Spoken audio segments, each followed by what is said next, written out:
Okay, hello everybody. Today I want to show you one particular way in which I found you can do finishing on your Gundam models. It's an easy, inexpensive way of doing it. I like experimenting with the finishing, so this is a way I found trying different things. I'm going to show you how to use the Crayola metallic markers on your Gundam, and how to do some finishing on something that, if you see this one, this is a non-finished piece of one of the NT type models, and this is a 100 master grade. This is the expected result. This is a regular high grade. This is a Barbatos, and as you see here, this is the finishing I'm aiming for. I use the markers on the yellow pieces to turn them gold. I use the copper one and gold one. I use the black one a lot on this one, some other colors, and silver one. And this one in particular, I'll show you something else of a finish. I have also used the markers to do finishing on the exterior part. It's a little bit more complicated, but here's another Gundam Barbato or Iron Blood Orphans. This one, it's the Vidal, and as you see,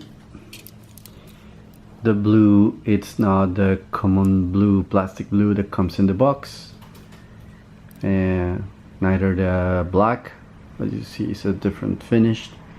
This one, it's also made with the Crayola markers, and here I use blue, covering the blue, the regular blue that comes in the package. And I do use some like little details, some different colors, you know, to make more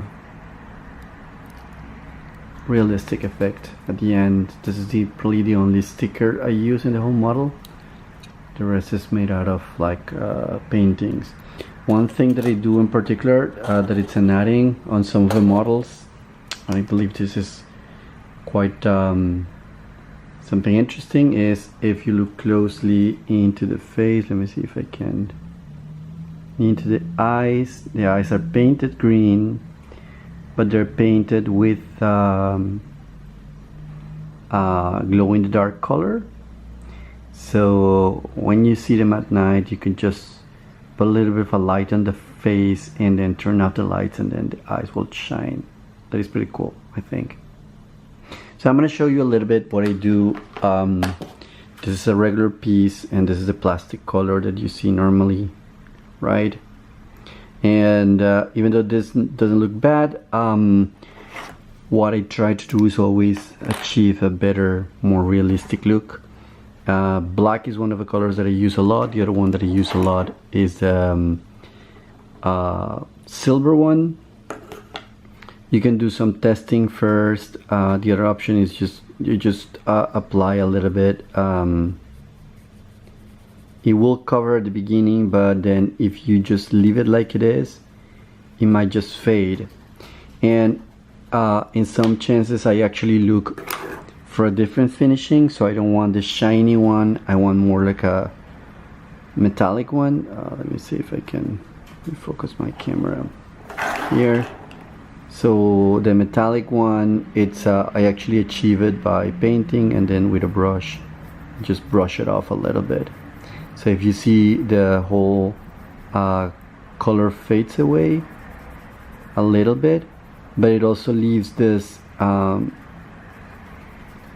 metallic kind of like dust on the piece that looks more natural, kind of like if you have like steel that has been finished, like, right? One of the issues with this painting is that it's susceptible for like falling off. So if you scrub it off with your finger, it will fall off. It will stain your fingers, so you will get this like dust in your fingers, your fingerprint will start showing up in there.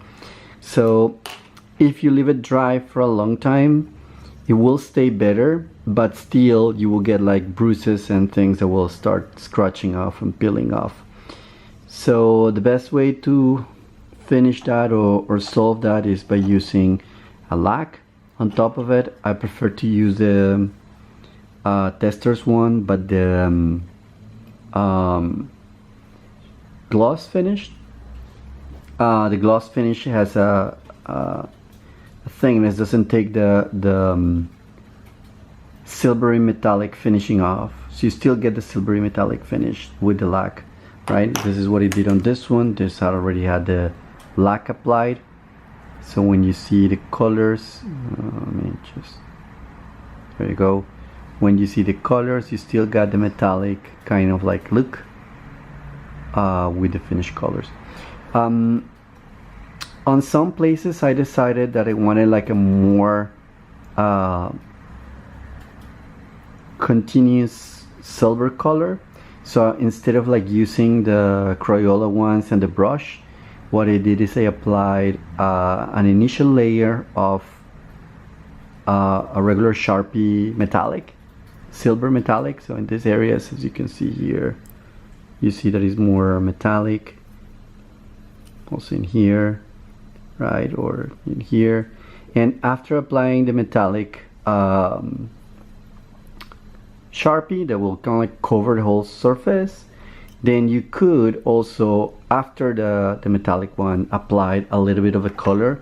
So I used the gold one and copper one, and then you apply it on top of the Sharpie layer, and it gives you this more even kind of color in the bottom, right?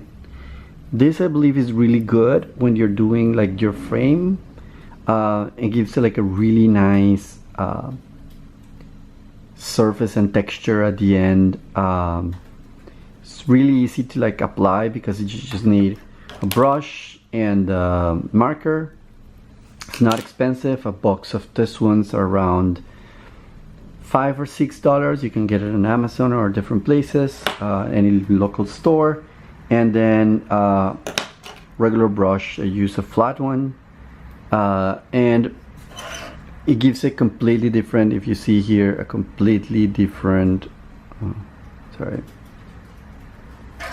let me get this off the way. And if you apply it here, you get this completely different surface or feeling on the model, especially in the frame, that it looks more realistic. You can do effects, like if, for example, you want to use a more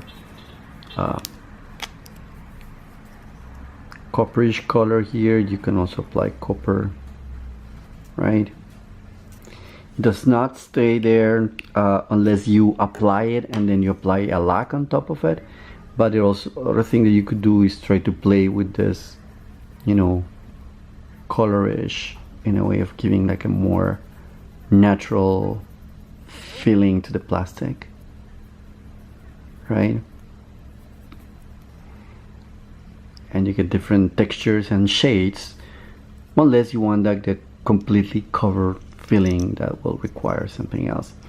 Another thing that I found markers to be interesting for is that once you apply it, you can clean with alcohol. You will leave a little bit of a stain with the metallic dust that it comes with, but it's interesting for like paneling. I don't want to explain the whole process now.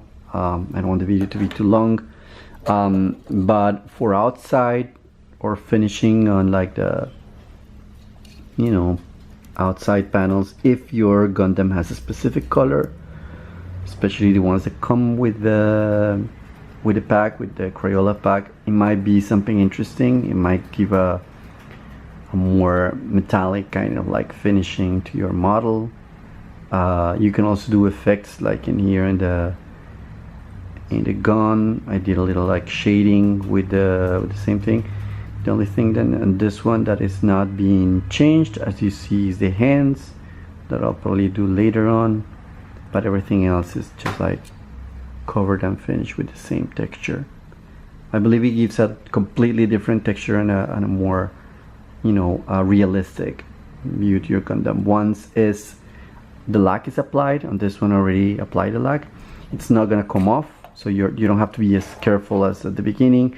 If you rub one piece off, you won't get any of the color like to fall off. So just let me know if you think this is an interesting way of painting your Gundam. I'm just sharing something that I just found for myself.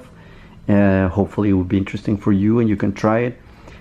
This is definitely easier than probably like other like painting and stuff, and it gives like a really nice texture. So just comment underneath, give me your thoughts, and we can share. I like this community and I like how people share in here. So thank you very much.